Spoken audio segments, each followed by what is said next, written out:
Hello friends, my name is Jasmine and I hope कि ये जो सीरीज मैंने स्टार्ट की है ये आपके लिए बहुत यूजफुल होगी। एंड उस अब आज हम जो स्टार्ट कर रहे हैं ऐसे 400 की सीरीज है, दैट इज ऐसे 402 एंड 450 हम इस वीडियो में कवर करेंगे। तो चलिए स्टार्ट करते हैं ऐसे 402 से। दैट इज ऑडिट में क्या कंसिडरेशंस होती हैं जब एक एंटिटी यूज करती है सर्विस ऑर्गेनाइजेशन की सर्विसेज को। तो यानी जब भी वो अपनी सर्विसेज को आउटसोर्स करती है, तो यहाँ पे ऑडिटर का क्या ऑब्जेक्टिव होता है सबसे पहले हम वो कवर करेंगे। ऑडिटर को एक जनरल अंडरस्टैंडिंग लेनी पड़ती है कि जो भी सर्विसेज जो सर्विस ऑर्गेनाइजेशन प्रोवाइड कर रहा है, जो सर्विसेज उसकी नेचर, सिग्निफिकेंस और उसका इफेक्ट क्या है हमारे यूजर्स के, जो भी रेलिवेंट इंटरनल कंट्रोल है, हमारे ऑडिट से रेलिवेंट जो इंटरनल कंट्रोल है उसके ऊपर सफिशिएंट, और वो देखेगा कि सफिशिएंट टू आइडेंटिफाई हमारे रिस्क और मटीरियल स्टेटमेंट को आइडेंटिफाई करने के लिए वो जो अंडरस्टैंडिंग है वो सफिशिएंट होनी चाहिए। देन हम देखेंगे कि अब ऑडिटर को यहाँ पे डिजाइन करने पड़ेंगे और मतलब परफॉर्म करने पड़ेंगे ऑडिट प्रोसीजर्स, ताकि वो जो कि रिस्पॉन्सिव टू वो जो भी उसने रिस्क आइडेंटिफाई किया, रिस्क ऑफ मटीरियल स्टेटमेंट, तो उनके लिए वो रिस्पॉन्सिव हो। अब सर्विस ऑडिटर क्या होता है? जो जिसका काम सर्विस ऑर्गेनाइजेशन का जो ऑडिटर होता है उसे बोलते हैं सर्विस ऑडिटर, और ये ऑडिटर सर्विस ऑर्गेनाइजेशन के रिक्वेस्ट पे हमें एश्योरेंस रिपोर्ट देके बना के देता है कंट्रोल्स के ऊपर। सर्विस ऑर्गेनाइजेशन कौन सी? थर्ड पार्टी ऑर्गेनाइजेशन जो हमें हमारी यूजर एंटिटी को जो वो सर्विसेज प्रोवाइड कर रही है। यूजर ऑडिटर कौन होता है? जो हम ऑडिट करने जा रहे हैं यूजर एंटिटी का। एंड यूजर एंटिटी क्या होती है? जो यूज करती है सर्विस ऑर्गेनाइजेशन के कामों को, सर्विसेज को। देन अब हम देखते हैं कि अब ऑडिटर को एक जनरल अंडरस्टैंडिंग ऑब्टेन करनी पड़ेगी of services provided by the service organisation. अब ऑडिटर क्या करेगा कि वो जो एंटिटी है वो इनके कामों को, जो ये सर्विसेज ले रही है, उसको अपने अपने ऑपरेशंस में कैसे यूज कर रही है, यानी उसको ये पता चल जाएगा कि अगर कोई ऐसी सिग्निफिकेंट सर्विस है जो हमारी एंटिटी के ऑपरेशन में काम आ रही है, तो एक तरीके से उसे रेलिवेंस पता चलने लग जाएगा। देन वो देखेगा नेचर एंड सिग्निफिकेंस क्या है उस सर्विसेज के, और मटीरियलिटी क्या है, यानी ये फाइनेंशियल लेवल पे होता है ऑफ द सर्विस ऑर्गेनाइजेशन में वो क्या अफेक्ट कर रहे हैं, यानी nature and materiality of transaction process या financial reporting process is affected by the service organization. जिस मतलब जो भी हमने सर्विस ऑर्गेनाइजेशन के साथ कोई ट्रांजेक्शंस में एंटर किए या फाइनेंशियल रिपोर्टिंग उनके कर रहे हैं, तो उसकी मटीरियलिटी कितनी, वो इसकी इंपॉर्टेंस है। देन उनके बीच में, दोनों के बीच में कितना इंटरेक्शन हो रहा है, यानी वो कब कब डाटा शेयर करते हैं, डाटा शेयरिंग। देन रिलेशनशिप कैसा है उनके बीच में, यानी कॉन्ट्रेक्चुअल टर्म्स क्या है, उनके कॉन्ट्रैक्ट्स को समझना जस्ट। अब ऑडिटर की क्या कंसिडरेशंस है, अब ऑडिटर की क्या कंसिडरेशंस हैं इस स्टैंडर्ड में, कि अब ऑडिटर को क्या देखना पड़ेगा, वो इवेल्युएट करेगा कि जो भी रेलिवेंट इंटरनल कंट्रोल है वो design, operating effectiveness through out the period है या नहीं, यूजर एंटिटी के जो रिलेट करते हैं उन सर्विसेज के साथ सर्विस ऑर्गेनाइजेशन की। फिर वो देखेगा कि जो मेरा ऑब्जेक्टिव था वो अटेन हुआ या नहीं। उसका ऑब्जेक्टिव क्या था कि उसे एक मतलब नेचर समझनी पड़ती है और इसके इफेक्ट्स देखने पड़ते हैं। देन अगर वो अनेबल है इस अंडरस्टैंडिंग को यूजर एंटिटी से गैदर करने में, मतलब यूजर एंटिटी के पास भी कोई ऐसे इंफॉर्मेशन नहीं है वो बताने के लिए, तो ऑडिटर क्या करेगा, वो टाइप 1 टाइप 2 रिपोर्ट दे देगा, अगर मतलब ऑब्टेन कर लेगा अगर अवेलेबल है तो। नहीं तो वो जो ये है सर्विस ऑर्गेनाइजेशन के साथ कांटेक्ट करेगा, ये भी कांटेक्ट करेगा थ्रू यूजर एंटिटी।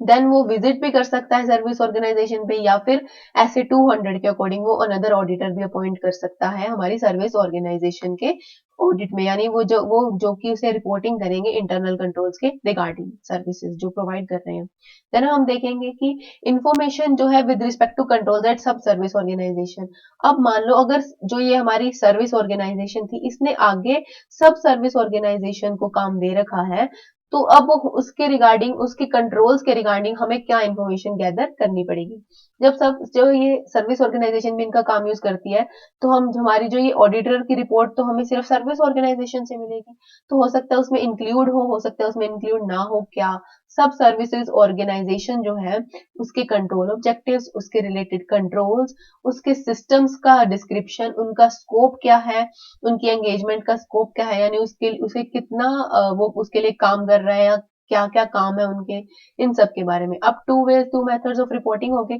एक तो इंक्लूसिव मेथड और एक कार्व आउट मेथड। अगर टाइप 1 टाइप 2 रिपोर्ट एक्सक्लूड करती हैं सब सर्विस ऑर्गेनाइजेशन की कंट्रोल्स रिलेटेड इंफॉर्मेशन को, तब ऑडिटर और फिर ऑडिटर डिटरमाइन करेगा कि जो ये इंफॉर्मेशन है, यानी जो सब सर्विसेज की जो ये सर्विसेज हैं, वो कितनी ज्यादा मतलब रेलिवेंट है हमारी यूजर एंटिटी की ऑडिट के लिए, तो उसको वो आइडेंटिफाई करेगा। तो उसके बाद अगर उसे लगता है कि बहुत रेलिवेंट है, तो ये इस ऐसे में जितने भी रिक्वायरमेंट्स थी जो वो सब जो वो सर्विस ऑर्गेनाइजेशन पे लगा रहा था, वो सेम वो अब सब सर्विस ऑर्गेनाइजेशन पे लगा देगा। अब जो ये ऑडिटर है, जब ये इंफॉर्मेशन गैदर कर रहा था सब सर्विस ऑर्गेनाइजेशन के रिगार्डिंग, तो वो उसके बेस पे वो डिपेंड, उसके जो एनटीई ऑफ द वर्क परफॉर्म होंगे, जो ये यूजर ऑडिटर है, वो डिपेंड करेंगे कि जो ये सर्विसेज है सब ऑर्गेनाइजेशन वाली, वो कितनी ज्यादा सिग्निफिकेंट है हमारी ऑडिट के रिगार्डिंग। तो उस पर वो डिपेंड करेंगे उसके जो end of the further work है। तो अब नेक्स्ट हम देखेंगे जो भी उसको रिस्क असेस हुए थे ऑडिटर को, उनके ऊपर कैसे उसे रिस्पॉन्ड करना है। तो सबसे पहले वो देखेगा कि हमें यूजर एंटिटी में ही, यानी रिलेटेड इंटरनल कंट्रोल्स के वगैरह के बारे में सफिशिएंट अप्रोप्रिएट ऑडिट एविडेंस मिल जाए। अगर नहीं मिलते तो auditor further audit procedure perform करेगा ताकि उसे एविडेंस मिले। नहीं तो वो दूसरा ऑडिटर, अनदर ऑडिटर अपॉइंट कर देगा सर्विस ऑर्गेनाइजेशन पे, ताकि वो ये प्रोसीजर्स को परफॉर्म कर पाए और हमें सफिशिएंट अप्रोप्रिएट ऑडिट एविडेंस मिल पाए, क्योंकि हमने अपना ऑडिट तो कंक्लूड करना ही है ना, that's why we have to fulfil our responsibilities alternative procedures लगा के भी। देन अब अगर कोई वैसे फ्रॉड के इंस्टेंसेस या non compliance of with the laws and regulations अगर कुछ मिलती हैं एट सर्विस ऑर्गेनाइजेशन, तो उस केस में ऑडिट क्या प्रोसीजर्स लगाएगा, क्या हम लगाएंगे। तो सबसे पहले तो हम मैनेजमेंट से पूछेंगे कि क्या आपको सर्विस ऑर्गेनाइजेशन में किसी फ्रॉड या नॉन कंप्लायंस के बारे में, या कोई उनकी किसी फ्रॉड नॉन कंप्लायंस या कोई उनके अनकरेक्टेड में स्टेटमेंट जो आपकी फाइनेंशियल स्टेटमेंट को अफेक्ट कर सकती है, उसके बारे में इन्फॉर्म नहीं किया, कुछ भी ऐसे इंस्टेंसेस के बारे में। और उनसे इंक्वायर करेंगे, साथ में हम इवेल्युएट करेंगे कि हमारे entity of the further audit procedures के ऊपर क्या इम्पैक्ट आएगा इस फ्रॉड का, इस नॉन कंप्लायंस का, और हमें कैसा कंक्लूजन और रिपोर्ट देना है। क्योंकि अगर ज्यादा रेलिवेंट हुआ हमारे यूजर एंटिटी के लिए वो मैटर, वो सर्विस, तो ऑब्वियसली वो हमारी हमारे कंक्लूजन्स को, हमारी रिपोर्ट को भी वो मतलब मॉडिफाई करने या फिर उसके ऊपर भी इफेक्ट वो जरूर डालेगा। देन नेक्स्ट अब हम देखते हैं, अब जो ऑडिटर है, यूजर ऑडिटर है, वो क्या रिपोर्टिंग करेगा। जब वो जो भी वो सफिशिएंट अप्रोप्रिएट ऑडिटेंस एविडेंस नहीं ऑब्टेन कर पाता, तो ऑडिटर क्या करेगा, मॉडिफाई कर देगा अपने ओपिनियन को। फिर वो क्या करेगा, ऑब्टेन नहीं कर पाता तो regarding services by service organisation जो रेलिवेंट थी उसके बारे में उसे नहीं मिले ऑडिट एविडेंस, तो बस वो क्या कर देगा, मॉडिफाई कर देगा। और मॉडिफाई जब वो करेगा, जैसे उसे बेसिस ऑफ ओपिनियन बनाना पड़ता है, तो यहाँ पे वो अपने ऑडिट रिपोर्ट में रेफर नहीं करेगा सर्विस ऑर्गेनाइजेशंस की, सर्विस ऑडिटर की रिपोर्ट को। ये बहुत इंपॉर्टेंट पॉइंट है कि वो अपनी ऑडिट रिपोर्ट में जिक्र नहीं करेगा, रेफरेंस नहीं देगा सर्विस ऑडिटर की रिपोर्ट को, अनलेस अगर कोई लॉ रेगुलेशन आपको कहती है कि आपको करना पड़ेगा, देन हमें करना पड़ेगा, अदरवाइज हम नहीं करेंगे, उसकी रेफरेंस नहीं देंगे। देन अब दो टाइप्स की रिपोर्ट होती है, type 1 report and type 2 report. देखो, जो टाइप 1 रिपोर्ट होती है ना, उसमें क्या क्या कवर होते हैं, उसमें कवर होते हैं प्रोसेसेस, रिस्क क्या है, कंट्रोल्स क्या है। यानी उसमें मेनली जो कवर होता है वो है कि डिजाइनिंग, जो भी रिस्क वगैरह है हमारे उस ऑर्गेनाइजेशन में, सर्विस ऑर्गेनाइजेशन की बात हो रही है, तो उसके रिगार्डिंग जो भी कंट्रोल्स थे वो डिजाइन हो गए या नहीं, वो उसकी डिजाइनिंग और उसकी इम्प्लीमेंटेशन की बात होती है टाइप 1 रिपोर्ट में। और जो टाइप 2 रिपोर्ट है उसमें डिजाइन, जो भी टाइप 1 के मैटर्स हैं उसके साथ साथ ऑपरेटिंग इफेक्टिवनेस की भी बातें होंगी। तो जो इस रिपोर्ट में है ना, ये दो पॉइंट्स आते हैं, एक तो डिजाइनिंग होती है, एक डिस्क्रिप्शन होता है, डिस्क्रिप्शन मैनेजमेंट बनाती है, और एक उसके बाद में आता है रिपोर्टिंग, यानी एश्योरेंस के रिगार्डिंग वो देता है हमारा ऑडिटर, सर्विस ऑडिटर। तो यानी क्या है, रिपोर्ट ऑन डिजाइनिंग एंड और डिस्क्रिप्शन देता है, इंटरनल कंट्रोल मैनेजमेंट बनाता है सर्विस ऑर्गेनाइजेशन अबाउट द, जो हमारे जो भी सिस्टम्स है, कंट्रोल ऑब्जेक्टिव है, रिलेटेड कंट्रोल्स अच्छे हैं, वो डिजाइन भी हो गए हैं और वो इम्प्लीमेंट भी हो गए हैं। कब इम्प्लीमेंट हुए हैं वो, स्पेसिफाइड डेट पे, it have been implemented at a specified date. और उसके रिगार्डिंग उनके यही इंटरनल कंट्रोल्स के बारे में, सर्विस ऑर्गेनाइजेशन के सिस्टम के बारे में, रिलेटेड कंट्रोल्स, कंट्रोल ऑब्जेक्टिव के रिगार्डिंग जो सर्विस ऑडिटर है वो अपनी रिपोर्ट देगा, यानी ये एश्योरेंस रिपोर्ट देगा।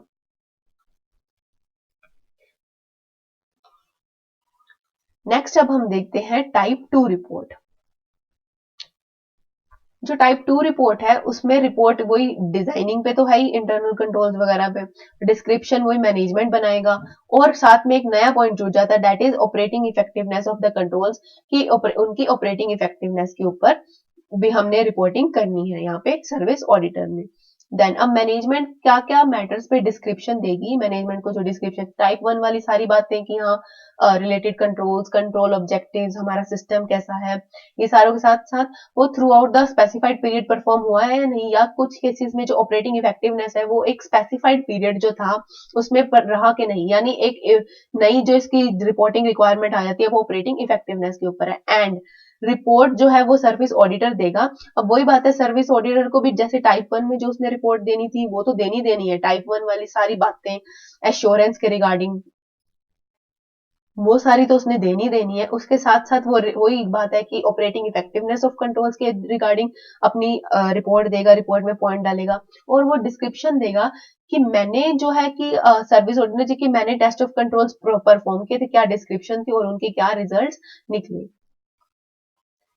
तो ये था हमारा एसए 402। इसमें हमने मेनली यही बात की है, जब एंटिटी अपना काम आउटसोर्स कर देती है तब क्या होता है, वो सारे प्रोसीजर्स अपने सर्विस ऑर्गेनाइजेशन पे लगाएगी। अगर सर्विस ऑर्गेनाइजेशन ने भी आगे सब सर्विस ऑर्गेनाइजेशन को काम दे रखा है तो ऑडिटर की उसमें क्या कंसिडरेशंस होगी, वो डिपेंड करती है कि वो जो सर्विस है, सब सर्विस जो दे रहा है सब सर्विस ऑर्गेनाइजेशन, वो कितनी रेलिवेंट है यूजर के लिए, यूजर एंटिटी के लिए की ऑडिट के लिए। अगर वो रेलिवेंट है तो वहां पे सेम स्टैंडर्ड की सारी रिक्वायरमेंट्स लगा देगा एज इट इज, जैसे वो सर्विस ऑर्गेनाइजेशन के ऊपर लगाता है। देन टाइप 1 टाइप 2 रिपोर्ट्स हमने इसमें कवर की, और अगर कुछ नॉन कंप्लाइंसेस या फ्रॉड के इंस्टेंसेस मिलते हैं उसके रिगार्डिंग उसको क्या करना है। तो ये सब पॉइंट्स हमने ऐसे 402 में कवर किए थे। तो चलिए स्टार्ट करते हैं हमारे नेक्स्ट स्टैंडर्ड से, that is SA 450, evaluation of misstatements identified during the audit. जो ये स्टैंडर्ड है ये अप्लाई होता है at the end of the audit. At the end मतलब मेनली जो इवैल्यूएशन जो ये होती है, ये मिसस्टेटमेंट जो भी ऑडिटर को मिली है ऑडिट के दौरान, तो उसकी इवैल्यूएशन यहाँ पे जो मटीरियलिटी लगती है, मटीरियलिटी या तो लगती है, या मटीरियलिटी जो ऑडिटर चेक करता है, रिव्यू करता है, तो वो भी eight the end of the audit, जब वो अपनी रिपोर्ट अपना ओपिनियन दे रहा है, अपने कंक्लूजन ड्रॉ कर रहा है, तो उस तब लगती है। यहाँ पे ऑडिटर का क्या ऑब्जेक्टिव होता है, ऑडिटर यहाँ पे इवेल्युएट करता है दो चीजों के इफेक्ट को ऑडिटर यहाँ पे इवेल्युएट करेगा कि मैंने जो भी मिसस्टेटमेंट आइडेंटिफाई की उसका मेरी ऑडिट के ऊपर यानी मेरे ओपिनियन के ऊपर क्या उसका इफेक्ट आएगा, या फिर जो भी अनकरेक्टेड मिसस्टेटमेंट है यानी मैंने मैनेजमेंट को कम्युनिकेट कर दी थी, लेकिन मैनेजमेंट ने अभी भी करेक्ट नहीं की, अनकरेक्टेड का, तो उसका फाइनेंशियल स्टेटमेंट पे कैसे इंपैक्ट आएगा, यानी financial statement true and fair view दे रही है या नहीं। तो ये ऑडिटर का ऑब्जेक्टिव है, ये दो चीजें चेक करना। अब मिस स्टेटमेंट क्या होती है, मिस स्टेटमेंट का क्या मतलब होता है कि जो भी हमें रिक्वायर्ड था as per the applicable FRF और जो हम रिपोर्ट कर रखा है जो मैनेजमेंट ने, वो उन दोनों चीजों में बहुत डिफरेंस है। यानी वो कोई भी फाइनेंशियल स्टेटमेंट की आइटम हो सकती है, जैसे अमाउंट्स में क्लासिफिकेशन गलत है, प्रेजेंटेशन नहीं सही, डिस्क्लोजर दे ही नहीं रखा, या कुछ भी ऐसा, यानी रिक्वायर्ड और रिपोर्टेड जो था उनमें डिफरेंस है। देन अब हम देखेंगे, और ये जो मिस स्टेटमेंट हो सकती है ये वेदर ड्यू टू फ्रॉड और एरर किसी भी वजह से हो सकती है। अब कॉजेज ऑफ मिस स्टेटमेंट क्या है, देखो जब ये सारी बातें आ रही है मैनेजमेंट के ऊपर, क्योंकि मैनेजमेंट की वजह से ही फाइनेंशियल स्टेटमेंट्स में हमारे मिस स्टेटमेंट होती है। जब फाइनेंशियल स्टेटमेंट गैदर करने का तरीका, जो भी हम डाटा गैदर करेगा वो अगर मैनेजमेंट का इनएक्यूरेट है, यानी वो उनके सोर्सेज नहीं सही, या उनके सिस्टम्स खराब है, या वो कुछ ओमिट कर रहे हैं वो कोई चीजें, या उनके जो अकाउंटिंग एस्टिमेट जो वो लगा रहे हैं यानी उनकी जजमेंट्स यहाँ पे सही नहीं है मैनेजमेंट की, तो वो मतलब वो उनकी अकाउंटिंग जो स्टेटमेंट्स है वो इनकरेक्ट है, या वो चीजों को ओवरलुक कर रहे हैं या मिस इंटरप्रेट कर रहे हैं वो अपने फैक्ट्स को। देन जो अकाउंटिंग एस्टिमेट जो उन्होंने लगाया है वो तो अनरीजनेबल है, मतलब वो कोई भी चीज फॉलो नहीं कर रहे, ना सब्सटेंस ओवर फॉर्म, ना मटेरियलिटी का कंसेप्ट, ना कुछ भी उनके ऊपर फंडामेंटल प्रिंसिपल कुछ भी वो सही नहीं करे, यानी अनरीजनेबल है। और ऑडिटर को ये लगता है कि जो मैनेजमेंट ने जजमेंट्स लगाई हैं वो सब गलत है। और जो अकाउंटिंग पॉलिसीज के रिगार्डिंग वो देखेगा कि अकाउंटिंग पॉलिसी की सिलेक्शन या उनकी एप्लीकेशन इनअप्रोप्रिएट है। तो ये थे कॉजेज ऑफ मिसस्टेटमेंट। जैसे हमने देखा कि जो उनका डाटा गैदर करने का तरीका है वो गलत है, या वो कुछ चीजें भूल रहे हैं, या अकाउंटिंग एस्टिमेट्स ही गलत है, ओवरलुक कर रहे हैं वो कोई चीजों को। एंड एट लास्ट हमने देखा कि अकाउंटिंग एस्टिमेट जो वो लगा रहे हैं वो अनरीजनेबल है, और अकाउंटिंग पॉलिसीज उनकी इनअप्रोप्रिएट है, या उन्होंने ढंग से सिलेक्शन नहीं कर रखी। देन अब हम इस स्टैंडर्ड में नेक्स्ट देखते हैं कि अब इस स्टैंडर्ड की क्या क्या रिक्वायरमेंट्स आती हैं। अब जब जैसे ऑडिटर आगे प्रोसीड करेगा तो वो देखेगा कि जो भी मतलब ऑडिटर है ना यहाँ पे, जो भी उसे मिस स्टेटमेंट मिलती जाती है वो उन्हें इकट्ठा करता रहता है, अक्यूमुलेट करता रहता है, और एंड में जाके जैसे जो भी है उनके साथ बैठ के डिस्कशन करके कम्युनिकेट कर देगा कि आप मुझे ये ठीक करके दो। जब भी जैसे हम जो भी हम नॉर्मल अपने ऑडिट में भी देखें तो हम एक पेपर लगा लेते हैं, उसमें रीजन लिख लेते हैं, क्या कहाँ गड़बड़ आई, अपने रिमार्क्स लिख लेते हैं, वैसे ही वो भी मिस स्टेटमेंट जो उसे कोई आइडेंटिफाई होती है वो उनको इकट्ठा करता रहता है। लेकिन जो भी क्लियरली ट्रिवियल होती है ना, यानी जो देखने में ही पता है बहुत लिटिल वैल्यू, 5-10 रुपए का फर्क है, या कुछ भी ऐसी आइटम्स जो वो अपने मटेरियलिटी के लेवल के अकॉर्डिंग डिसाइड करेगा, या जो उसने ऐसे 320 लगा के जो उसने मटेरियलिटी देखी होगी इस एंटिटी की, तो उसके बेस पे वो डिसाइड करेगा। ये तो क्लियरली ट्रिवियल है, चीज छोटी सी चीज है, इसका इम्पैक्ट तो उसको वो एक्यूमुलेट नहीं करेगा, यानी उसको वो एज इट मतलब वो बस ठीक है, उसके लिए वो इंपॉर्टेंस रखती ही नहीं हमारी ऑडिट के लिए। देन अब ऑडिटर की क्या कंसिडरेशन होगी आइडेंटिफाइड मिस स्टेटमेंट को लेके एज द ऑडिट प्रोग्रेसेस। जैसे जैसे ऑडिट प्रोग्रेस होती है, जो भी हमें मिस स्टेटमेंट मिलती है हमारी ऑडिट में, जो मतलब फाइनेंशियल स्टेटमेंट के अंदर, तो उसके रिगार्डिंग अब ऑडिटर क्या करेगा, डिटरमाइन करेगा कि क्या अब उसे मिस स्टेटमेंट मिलती जा रही है कि कहीं मैंने ही अपना ओवरऑल ऑडिट स्ट्रेटेजी या प्लान, जो ऑडिट प्लान था उसको रिवाइज करने की नीड तो नहीं है, क्योंकि मुझे तो मिस स्टेटमेंट्स मिल रही हैं ऑडिट में। अगर है, इफ, तभी वो रिवाइज करेगा जब उसे अब अगर जब उसको ऐसा इंडिकेशन मिले कि जो मैं स्टेटमेंट आइडेंटिफाई होगी, तो हो सकता है ऐसी और भी एग्जिस्ट करती हैं। तो जब कुछ उसे ऐसा एस टाइप का इंडिकेशन मिलता है तो ऑडिटर को रिवाइज करनी पड़ती है, डिटरमाइन करना पड़ता है कि यार मुझे अपनी जो है ओवरऑल ऑडिट स्ट्रेटेजी और प्लान को मॉडिफाई रिवाइज करना पड़ेगा। हो सकता है जो ये मटेरियल मिसस्टेटमेंट, अदर मिसस्टेटमेंट मिल रही हैं, अगर इनको इकट्ठा कर दिया जाए अदर मिसस्टेटमेंट्स को, तो ये एक्यूमुलेट होके मिस स्टेटमेंट जो है वो मटेरियल बन जाएगी और हमारे ऑडिट ऑफ फाइनेंशियल स्टेटमेंट को अफेक्ट करेगी। मटेरियलिटी तो डिटरमाइन हमने ऐसे 320 में ही कर ली थी। अब हम वो भी देखेंगे कि कहीं हमने मटेरियलिटी लेवल को तो अब उसे हमें चेंज करने की नीड है या नहीं, तो वो भी यहाँ पे हम जो ऑडिटर है वो यहाँ पे भी वो चीज कंसीडर करेगा। देन अब हम इसमें देखते हैं कि अगर ऑडिटर को, if at the auditors request management, अब देखो कि ऑडिटर की रिक्वेस्ट पे अगर मैनेजमेंट एग्जामिन कर रही है कि कोई क्लास, मतलब अब ये है कि स्टेटमेंट्स तो हैं, अब ऑडिटर जो है वो मैनेजमेंट को रिक्वेस्ट करता है कि आप क्लासेस ऑफ ट्रांजेक्शन, यानी ये तो होगी सारी एजर्शंस,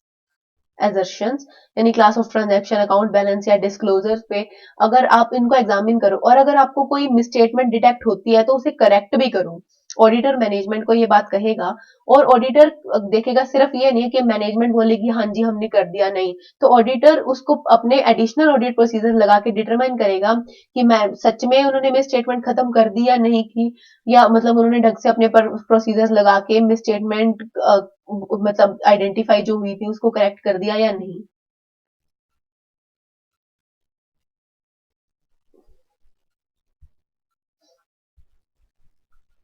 तो अब नेक्स्ट स्टैंडर्ड में हम देखेंगे वो है कम्युनिकेशन। अब जो ऑडिटर है, जो भी उसे आइडेंटिफाई हुए थे मिस स्टेटमेंट, अब वो मिस स्टेटमेंट को सारे को कम्युनिकेट कर देगा मैनेजमेंट को। देखो क्या करेगा, टाइमली बेसिस पे कम्युनिकेट करेगा, सारी जो भी उसने एक्यूमुलेट कर रखी थी मिस स्टेटमेंट वो सारी की सारी कम्युनिकेट कर देगा मैनेजमेंट को, जो अप्रोप्रिएट लेवल पे जो है, और उनको रिक्वेस्ट करेगा कि भैया हमें ये जो करेक्ट करके दो, मिस स्टेटमेंट करेक्ट करके दो।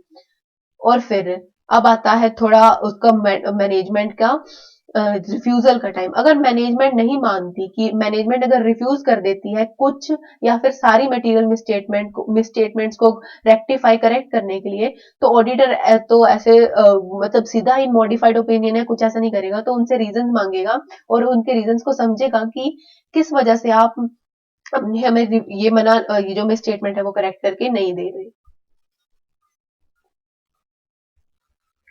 अब जो भी इनकरेक्टेड मिस स्टेटमेंट थी, अब ऑडिटर को इसका इफेक्ट भी इवेल्युएट करना पड़ेगा, यानी उसके इफेक्ट को इवेल्युएट करने से पहले ऑडिटर को, इससे पहले प्रायोर टू दिस ऑडिटर को रीअसेस करनी पड़ेगी अपनी मटेरियलिटी एज पर ऐसे 320। क्योंकि देखो ऐसे 320 में हम मटेरियलिटी के साथ साथ परफॉर्मेंस मटेरियलिटी को भी हम डिसाइड करते हैं। तो वैसे ही ऑडिटर को यहाँ पे अब रिवाइज करना पड़ेगा कि इसमें जैसे अनकरेक्टेड मिसस्टेटमेंट्स ही बहुत ज्यादा है, तो मुझे अपना मटेरियलिटी लेवल थोड़ा सा और कम कर देना चाहिए, यानी इसमें गड़बड़ ज्यादा है, तो मेरा ओपिनियन अगर पर सही जाना चाहिए, मुझे सही ओपिनियन देना है, तो मुझे थोड़ी सी डिटेल चेकिंग करनी पड़ेगी और डिटेल रिपोर्टिंग भी करनी पड़ेगी। तो ऑडिट मिसस्टेटमेंट, अनकरेक्टेड मिसस्टेटमेंट को अफेक्ट इवेल्युएट करने से पहले रीअसेस करेगा कि मटेरियलिटी जो उसने 320 में डिफाइन की थी, और कंफर्म करेगा कि क्या वो एप्रोप्रिएट थी या नहीं थी। यानी जैसे कि मुझे गड़बड़े मिल रही हैं, अगर मुझे जो गड़बड़ मिल रही हैं जो मैंने उसमें 320 में डिसाइड की थी, उससे कम कम है तो देन इट्स ओके, नहीं है तो उसको रीअसेस करना पड़ेगा। देन वो देखेगा whether uncorrected misstatements are material तो नहीं हो जाती वो, चाहे इंडिविजुअली चाहे अगर हम उनसे एग्रीगेट कर दें, तो क्या वो मटेरियल तो नहीं बन जाती। अगर मटेरियल बन जाती हैं तो उसका इम्पैक्ट तो फाइनेंशियल स्टेटमेंट्स पे भी आएगा, उसकी रिपोर्ट पे भी आएगा। तो वो कैसे डिसाइड करेगा कि साइज, नेचर या effect of uncorrected misstatement of prior periods on class of transaction. देखो जो उसको अनकरेक्टेड मिसस्टेटमेंट करंट ईयर की मिली, उसका इम्पैक्ट वो देखेगा मटेरियल है या नहीं, या जो पिछले प्रायोर पीरियड्स की जो भी मटेरियल मिसस्टेटमेंट्स पड़ी थी, अनकरेक्टेड मिसस्टेटमेंट्स थी, उसका वो इम्पैक्ट देखेगा कि हमारे इस साल क्या इम्पैक्ट आ रहा है। जैसे पहले से ही किसी अमाउंट में या किसी डिस्क्लोजर में आप गड़बड़ चलती आ रही है किसी क्लेम में, तो उसका इस साल भी क्या इम्पैक्ट आएगा क्लास ऑफ ट्रांजैक्शन, यानी असर्शंस लेवल पे, बोथ लेवल्स पे हम उसका इफेक्ट देखेंगे। असर्शंस लेवल पे भी और financial statement as a whole पे भी प्रायर पीरियड आइटम्स का हम इम्पैक्ट देखेंगे। देन अब ऑडिटर को क्या करना पड़ेगा, अब ऑडिटर कम्युनिकेट करेगा टीसीडब्ल्यूजी, यानी टीसीडब्ल्यूजी मैनेजमेंट से ऊपर वाली लेवल की होगी, जो भी अनकरेक्टेड मिसस्टेटमेंट थी जो मैनेजमेंट ने नहीं करके थी, और उसका इफेक्ट क्या है अपने ऑडिटर ओपिनियन के ऊपर, वो सारा कुछ वो मैनेजमेंट ये टीसीडब्ल्यूजी को जो ऑडिटर है वो कम्युनिकेट कर देगा। अगर ये प्रोहिबिटेड है लॉज एंड रेगुलेशन की, हम टीसीडब्ल्यूजी को कम्युनिकेट नहीं कर सकते, तो ऑडिटर नहीं करेगा। प्लस वो मैंने अब वो टीसीडब्ल्यूजी को रिक्वेस्ट कर रहा है कि आप ये मैटर हमें रेक्टिफाई करेक्ट करा करके दो। अब आप की हमें जो मैनेजमेंट हमारी बात नहीं मान रही, तो आप उससे हमें ये मैटर करेक्ट करवा के दो। फिर वो बताएगा कि effect of prior period item, जैसे इस साल वाली तो उसने बता दी सारी, करंट ईयर वाली तो उसने सारी बात बता दी टीसीडब्ल्यूजी का। वो बताएगा कि प्रायोर पीरियड की जो भी अनकरेक्टेड मिसस्टेटमेंट अभी भी पड़ी हैं और उसका क्या रेलिवेंस है हमारी असर्शंस लेवल पे भी और हमारे financial statement as a whole पे भी। जो भी यानी उसके मैनेजमेंट के साथ जो भी कम्युनिकेशन होती है वो सारी की सारी वो टीसीडब्ल्यूजी को भी बता देता है, जो कि अनकरेक्टेड रह जाती है। फिर वो रिटर्न रिप्रेजेंटेशन मैनेजमेंट या टीसीडब्ल्यूजी वेयर एप्रोप्रिएट टीसीडब्ल्यूजी उनसे ऑब्टेन करेगा, जहां पे वो बिलीव करते हैं कि जो इफेक्ट ऑफ जो अनकरेक्टेड मतलब वो मानते हैं कि अनकरेक्टेड मिसस्टेटमेंट तो है, लेकिन उसका जो इफेक्ट है वो मटीरियल नहीं है। चाहे इंडिविजुअली ले लो चाहे एग्रीगेट ले लो, financial statement as a whole पे जैसे मर्जी कर लो, बट वो इमटेरियल ही रहेंगे, वो मटेरियल नहीं है। तो इस और वो मतलब हमें लिख के दे रही है चीज, और इसमें जो भी ऐसी जो भी आइटम्स हैं जहां पे ये अनकरेक्टेड है या कुछ, उन सारे की समरी जो बना के हमारा डब्ल्यू आर का या तो अटैच्ड होगी या उसका एक पार्ट होगा हमारे रिटर्न रिप्रेजेंटेशन में, जो हमें मैनेजमेंट प्रोवाइड करेगी या टीसीडब्ल्यूजी प्रोवाइड करेगी। देन अब एंड में आ जाता है डॉक्यूमेंटेशन। डॉक्यूमेंटेशन हमें देखेगी कि जो अमाउंट बिलो विच इज, मतलब एक जैसे हमने बाकी जगह तो मेटीरियलिटी वगैरह के बारे में सब बातें कर ही ली, जैसे 320 आ गया उसको रीअसेस करना है, वैसे जो मैटर्स हमने क्लियरली ट्रिवियल बोल दिए थे कि ये बहुत लेस वैल्यू या इंपॉर्टेंस के हैं, तो वो क्या लेवल था जिसपे हमने डिसाइड किए कि ये बहुत कम लेवल पे है, यानी इसको हम इग्नोर कर सकते हैं, इसको एक्यूमुलेट करने की जरूरत नहीं है। ऑल मिसस्टेटमेंट्स एक्यूमुलेटेड कर, जो भी मिसस्टेटमेंट्स एक्यूमुलेट की वो और क्या करेक्ट हो गई या नहीं उन सबको, और ऑडिटर का क्या कंक्लूजन है, कंक्लूजन क्या है, और ऑडिटर के जो बेसिस ऑफ द कंक्लूजन है उसकी भी डॉक्यूमेंटेशन करनी पड़ेगी, और whether uncorrected misstatements are material, ये सारी डॉक्यूमेंटेशन ऑडिटर को करनी पड़ेगी। तो ऐसे 450 में मतलब मेनली हम ये चीजें पढ़ते हैं कि जो भी आइडेंटिफाइड मिसस्टेटमेंट थी उसको एक्यूमुलेट करते चलेंगे, और जो भी अनकरेक्टेड मिसस्टेटमेंट है उसका पहले इफेक्ट देखेंगे फाइनेंशियल स्टेटमेंट पे, फिर मैनेजमेंट को कहेंगे आप हमें ठीक करके दो, नहीं ठीक करके देती तो उसके ऊपर हम उनसे रीजंस ऑब्टेन करेंगे, अगर हमें रीजन नहीं सही लगते हम टीसीडब्ल्यूजी से कहेंगे आप सही करवा के दो, और अगर उनसे हम डब्ल्यू आर ऑब्टेन करेंगे कि वो कहेंगे कि ये एग्रीगेटली या फिर इंडिविजुअली मटेरियल नहीं है और उनका उसको हम अपने WR का पार्ट बना लेंगे, जो भी ऐसी आइटम्स हैं जो अनकरेक्टेड हैं। देन हमने देखा डॉक्यूमेंटेशन। तो यही खत्म होता है हमारा ऐसे 450। होप आपको ये वीडियो यूजफुल लगेगी, and if you are interested in this video और आपको पसंद आई ये video, then please give the thumbs up to my video and subscribe to my channel. Thank you.